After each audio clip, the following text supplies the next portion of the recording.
Hello bachchon, let's see this question.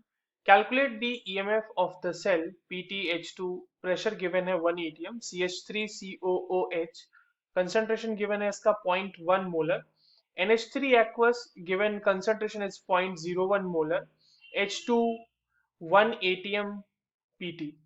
ठीक है, तो ये हमारे पास सेल गिवन है जहां पे आपके पास के ए की वैल्यू गिवन है एसिटिक एसिड के लिए 1.8 into ten to the power minus 5 and K B की वैल्यू गिवन है NH3 के लिए 1.8 into ten to the power minus 5। इन सारे डेटाज का यूज करते हुए हमें ईएमएफ ऑफ सेल को कैलकुलेट करना है। तो चलिए इस क्वेश्चन को सॉल्व करते हैं बच्चों, और सबसे पहले ये देख लेते हैं कि इस क्वेश्चन को सॉल्व करने के लिए हमें कौन से की कॉन्सेप्ट की जरूरत है।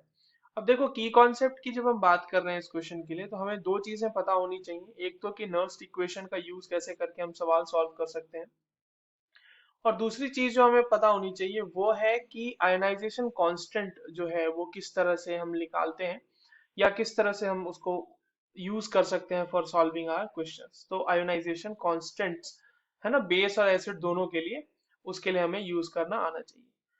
तो हमारे पास जो सेल गिवन है उसके लिए जो एनोड और कैथोड पे रिएक्शन होगा पहले वो देख लेते हैं। एनोड पे हमारा जो गिवन सेल है उसके लिए जो रिएक्शन हो रही होगी बच्चों एनोड पे, वो हो रही होगी H2 giving us 2H plus 2 electron, and जो कैथोड पे रिएक्शन हो रही होगी वो हो रही होगी 2H plus 2 electron giving H2। ठीक है, अब ये एनोड और कैथोड दोनों का रिएक्शन हमने लिख लिया। अब अगर देखो इस क्वेश्चन के लिए अगर हमें ईएमएफ ऑफ सेल को लिखना हो तो उसके लिए पहले तो हम ये कर लेते हैं कि इसका ओवरऑल सेल रिएक्शन लिख लेते हैं। अब ओवरऑल सेल रिएक्शन जब आप लिखोगे तो ये हो जाएगा H2 प्लस 2H प्लस, और ये जो H प्लस आएगा बच्चों ये कैथोड वाला आएगा यहाँ पे पहले, गिविंग यू 2H प्लस। ये H प्लस कौन सा वाला आएगा, एनोड वाला आएगा, और प्लस 2 इलेक्ट्रॉन नहीं, यहाँ पे H2 आएगा। तो ये हो गया, ये ओवरऑल सेल रिएक्शन हो गया। अब हमारे पास इसके लिए अगर हम ईएमएफ लिखें नॉस्ट इक्वेशन को यूज करते हुए, तो EMF of cell is equals to क्या हो जाएगा, E naught of cell minus minus 2.303 RT upon NF log. अब यहाँ पे कंसेंट्रेशन जो होंगे वो ध्यान में रखना है कि H प्लस आयन का कंसेंट्रेशन होल स्क्वायर, ये एनोड वाला, divided by pressure of H2 at anode, ये हो गया एक हमारा, into pressure of H2 at cathode divided by concentration of H plus का स्क्वायर, वो जो कैथोड के लिए। तो ये ओवरऑल ईएमएफ ऑफ सेल हमने लिख लिया। अब जो ये दो हमारे पास एक एसिड और एक बेस दिया हुआ है, इसका क्या यूज है ये देख लेते हैं। अब देखिए, जो एनोड है ना, एनोडिक कंपार्टमेंट में जो H प्लस कंसेंट्रेशन होगा वो एसिटिक एसिड की वजह से आएगा, और कैथोडिक कंपार्टमेंट में जो H प्लस कंसेंट्रेशन होगा वो NH3 की वजह से आएगा। उसी को हमें कैलकुलेट करना है इन दोनों का यूज करते हुए। तो हम सबसे पहले एक एक करके दोनों के लिए कैलकुलेट कर लेते हैं H प्लस आयन का कंसेंट्रेशन। देखिए, जो हमारे पास एसिटिक एसिड है वो है CH3COOH, ये हमें दे रहा होगा acetate ion, that is CH3COO minus and plus H plus, right. अब अगर ये इसका कंसंट्रेशन हमारे पास गिवन है 0.1, और अगर ये इक्विलिब्रियम पे 0.1 इंटू 1 माइनस अल्फा डिसोसिएट होता है तो ये बनेगा 0.1 अल्फा, और ये भी बनेगा 0.1 अल्फा। अब देखिए इसके लिए हम अल्फा कैलकुलेट कर लेते हैं पहले। तो अल्फा की वैल्यू क्या हो जाएगी बच्चों, यहाँ से अल्फा की वैल्यू हो जाएगी रूट अंडर के ए अपॉन सी। के ए की वैल्यू गिवन है, सी की भी वैल्यू हमारे पास गिवन है, उन दोनों वैल्यूज को यहाँ रख देते हैं। 1.8 into ten to the power minus 5 divided by 0.1। जब आप इसको सॉल्व करेंगे तो ये वैल्यू आपकी आ जाएगी 1.341 into ten to the power minus 2, ये अल्फा की वैल्यू है। अब क्योंकि हमारे पास अल्फा की वैल्यू मिल चुकी है तो हम यहाँ पर से H प्लस आयन का कंसेंट्रेशन कैलकुलेट कर लेंगे, और ये H प्लस आयन का कंसेंट्रेशन हमारा कौन सा हो जाएगा, एनोडिक कंपार्टमेंट के लिए, राइट। ये एनोड वाला कंसेंट्रेशन हो जाएगा, तो ये हो जाएगा H प्लस आयन का कंसेंट्रेशन एनोड वाला, that will be equals to 0.1 into alpha, और अल्फा की वैल्यू है 1.341 into ten to the power minus 2। ये वैल्यू कितनी आ जाएगी, 1.314 into ten to the power minus 3। ये आ जाएगा हमारा कंसंट्रेशन, मोलर कंसंट्रेशन आ गया यहाँ पर से, ठीक है। ये हो गया एक। दूसरा जो हमारे पास गिवन है वो है NH3। अब NH3 से देख लेते हैं क्या रिएक्शन हो पा रही होगी। तो NH3 का एक्वस सोल्यूशन है यानी H2O है उसमें।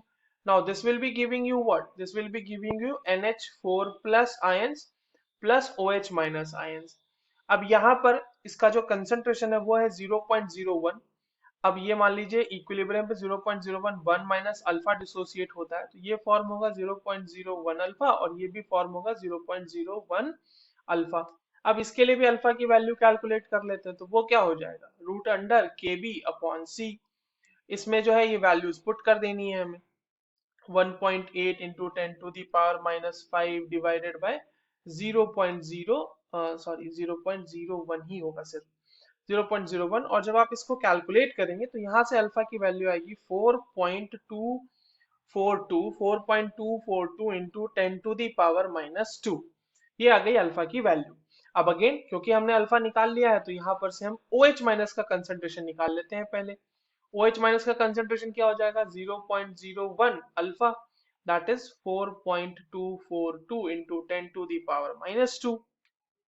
और ये कितनी हो जाएगी बच्चों वैल्यू, ये हो जाएगी value 4.242 into 10 to the power minus 4 molar.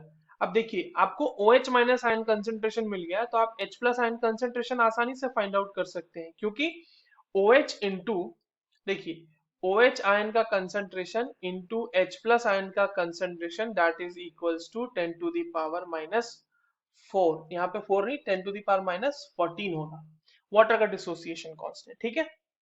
अब इनसे, इससे हम क्या करेंगे, H प्लस की वैल्यू फाइंड आउट करेंगे, तो क्या हो जाएगा ये 10 to the power minus 14 divided by 4.242 into 10 to the power minus 4 molar. ये वैल्यू आ जाएगी आपकी 0.235 into 10 to the power minus 10 molar. अब देखो ये जो H प्लस का कंसेंट्रेशन आया है ये कैथोडिक कंपार्टमेंट के लिए आया है, तो हमने एनोडिक के लिए भी निकाल लिया, कैथोडिक के लिए भी निकाल लिया। अब हमारे पास जो इक्वेशन है उसमें इन दोनों वैल्यूज को पुट कर देते हैं। आइए देख लेते हैं कि क्या होने वाला है इससे।